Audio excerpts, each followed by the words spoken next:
Društvo za vračilo preplačane električne energije je danes svojo brezplačno pomoč promoviralo na stojnici na Mariborskem trgu Svobode. Takole so nagovarjali mimoidoče, da izpolnijo obrazce, s katerimi bodo lahko zahtevali povračilo preplačane elektrike. Ali mislite, da boste dobili vrnjeno elektriko s to kampanjo, s to akcijo? Malo verjetno.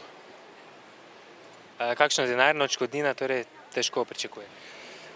Ja, no, zdaj, če bo postopek taki, ko bi mogel biti, pol verjamem, da bo nazaj prišla, ampak bomo videli. Pustimo se presenetiti. Z ozirom na nepravno državo ne mislim, ampak dobro, vseeno sem dal, ker to je lopovščina navadno, ne? Ker teh lopov je koliko hočete. Ne? Pa se vam zdi v redu, da so to tako naredili inicijativo? Ja, to pa je odlično. Mislim, v osnovi zgleda, da je že bilo, zakaj so sploh dvignili. Ne? To je mene bolj zanima. Zdaj, če da je en dvignil, ker je imel osnovo, so pa drugi za njim šli. Po mojem je tako bilo. Društvo je do danes uspelo zbrati že 9000 zahtevkov.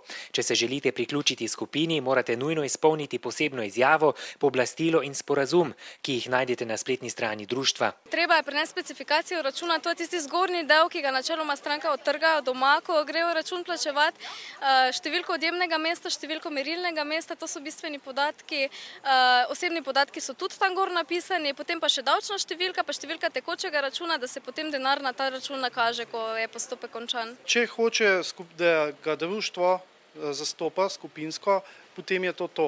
Sicer lahko tudi sam poskus vlagati zahtevek, ne? To je čist njegova izbira. Ampak mi smo to zaradi tega naredili, ker smo videli, da posamezne zahtevke ignorirajo na veliko. In rad bi jih videl, kako bojo 10 000 in več zahtevkov pa ignorirali pred javnostjo. Osnovna težava je nastala v letu 2008, ko se je 5 elektrodistributerjev dogovorilo o skupnem dvigu cen elektrike za približno 6%. Ker naj bi šlo za kartelno dogovarjanje, bi morale biti pogodbe nične. Nične so bile zato, ker so jim je urad dokazal, da so se vmes dogovarjali, dogovori so bili evidentirani in da so istočasno, mislim, da samo 2 dni zamika je eden objavili že dvig cen, čeprav so vsi zatrjevali, da imajo za to ekonomske razloge, ne, in da so se sami odločili. No, on jim je dokazal v odločbi tudi jasno zapisano, da je dokazal usklajeno delovanje in seveda takšno delovanje je prepovedano.